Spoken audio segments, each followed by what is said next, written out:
వెంకటేశ్వరుణ్ణి తెలియనటువంటి వారు, వెంకటేశ్వరుడి యొక్క దర్శనం చెయ్యని వారు, ఏడుకొండలు ఎక్కని వారు ఎవరు ఉండరు. తెలుగువారి ఇలవేలుపువై అంటారు మహానుభావులు.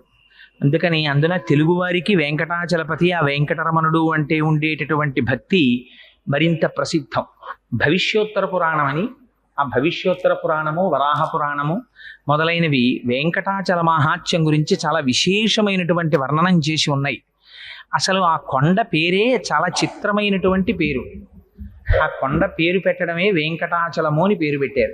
ఎంత ఆశ్చర్యకరమైన విషయం అంటే, అన్నారు అజాయమానో బహుధా విజాయతి. అసలు పరమేశ్వరుడికి జన్మనెత్తవలసిన అవసరం ఎక్కడుంది?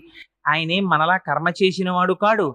మనలా కర్మ ఫలితాన్ని అనుభవించడానికి పాంచభౌతికమైనటువంటి శరీరంతో రావలసిన అగత్యం ఉన్నవాడు అంతకన్నా కాడు.